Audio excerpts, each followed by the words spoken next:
Plongeons-nous dans le Paris du 19e siècle, un véritable chaudron d'idées, de révolution, mais aussi de misère.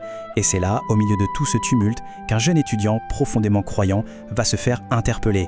Une interpellation qui va non seulement changer sa vie, mais qui continue de faire écho aujourd'hui. C'est l'histoire de Frédéric Ozanam et de cette question fondamentale, comment la foi se transforme-t-elle en action ? Et voilà la phrase qui va tout changer. On est en plein débat, et un de ses camarades, un sceptique, lui lance ça au visage. Pour le jeune Frédéric Ozanam, c'est un choc. Ce n'est pas une simple joute verbale, non. C'est un véritable appel. C'est l'étincelle qui va allumer le feu de toute une vie d'engagement. Alors, pour bien comprendre l'effet de cette phrase, il faut faire un petit retour en arrière. Qui est ce Frédéric Ozanam ? Eh bien, il débarque de Lyon en 1831. C'est un étudiant brillant, très croyant, et il se retrouve propulsé dans le Paris de la Sorbonne. Et là, l'ambiance est tout autre chose. Un monde laïque, rationaliste, qui voit sa foi d'un très mauvais œil. Donc, piqué au vif par cette accusation, Ozanam a une prise de conscience. Les beaux discours, les grandes théories, ça ne suffit plus. Sa réponse, il décide qu'elle ne se trouvera pas dans les mots, non. Elle sera dans les actes. Des actes bien réels, bien concrets, que personne ne pourra contester. Et alors, comment ça se met en place concrètement ? Eh bien, ça se passe en 4 temps. Tout part de ce défi lancé à un petit groupe d'étudiants. Le 23 avril 1833, ils créent ce qu'ils appellent une conférence de charité. Mais ils ne savent pas trop par où commencer. Alors ils vont chercher conseil auprès d'une femme incroyable, sœur Rosalie Rendu, qui connaît les bas-fonds de Paris comme sa poche. Et c'est elle qui leur donne la clé.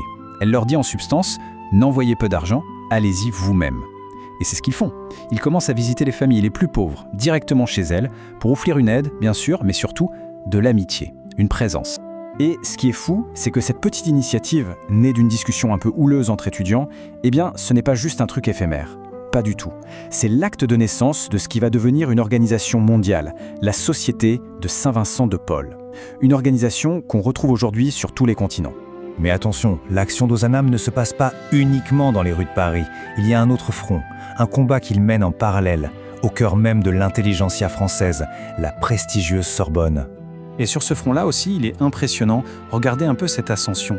Doctorat en droit en 36, doctorat en lettres en 39. À peine un an plus tard, le voilà prof assistant, puis titulaire en 44. C'est fulgurant.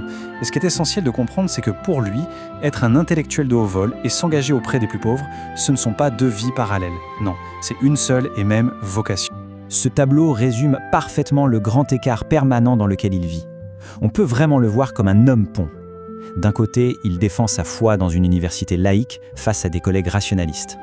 De l'autre, il défend la rigueur scientifique face à des catholiques conservateurs qui le trouvent bien trop moderne. Résultat, il se prend des coups des 2 côtés. Ça en dit long sur la difficulté et surtout sur le courage de sa position. Et plus il fréquente les familles pauvres, plus sa pensée évolue. Il a une prise de conscience majeure. Il réalise que la charité, c'est indispensable, bien sûr, mais c'est comme mettre un pansement sur une plaie béante. Ça ne suffit pas. Pour vraiment changer les choses, il faut s'attaquer à la cause du problème, les injustices profondes du système. Écoutez bien cette phrase écrite dès 1836. C'est d'une lucidité incroyable. Il dit que la grande question de son temps, c'est une question sociale. La lutte de ceux qui n'ont rien et de ceux qui ont trop. C'est une analyse que Karl Marx théorisera bien plus tard sous le nom de lutte des classes. Ozanam, lui, le voit déjà. Pour lui, la pauvreté, ce n'est pas une fatalité. C'est une injustice systémique qu'il faut combattre. Il devient donc l'un des pères fondateurs de ce qu'on appelle le catholicisme social. L'idée, à l'époque, est complètement révolutionnaire. Elle dit que la foi n'appelle pas juste à faire l'aumône. Non, la foi exige de se battre pour la justice sociale. On passe d'une logique de charité individuelle à une logique de transformation de la société. Et cette vision politique, elle culmine dans cette formule choc « Passons aux barbares ». Il lance ça juste avant la Révolution de 1848. Qu'est-ce qu'il veut dire par là ? C'est simple et c'est radical. Il dit que l'Église a trop longtemps été l'allié des rois et des empereurs. Il est temps qu'elle change de camp, qu'elle passe du côté du peuple, de ces ouvriers que les élites méprisent et appellent les nouveaux barbares. Alors, cette activité bouillonnante sur tous les fronts, la charité, l'université, la pensée sociale, eh bien tout ça va s'arrêter brutalement, bien trop tôt. Même dans ces dernières années, il ne lâche rien. En 1848, il cofonde un journal, L'Ère Nouvelle, pour défendre la démocratie. Mais sa santé décline très vite. Il voyage, cherche à se soigner, en vain. Il meurt à Marseille en 1853. Il n'a que 40 ans, c'est terriblement jeune. Il laisse derrière lui une œuvre colossale, mais qui donne aussi l'impression d'être inachevée. Alors si on devait résumer son héritage, on pourrait le faire en 4 piliers. D'abord le fondateur de la Société de Saint-Vincent-de-Paul. Ensuite, l'universitaire, un des pionniers de la littérature comparée. C'est aussi le précurseur de la pensée sociale de l'Église. Et enfin, le bâtisseur de ponts. Le truc, c'est qu'il n'était pas l'un ou l'autre, il était tout ça à la fois. Et c'est cette synthèse qui fait toute sa puissance.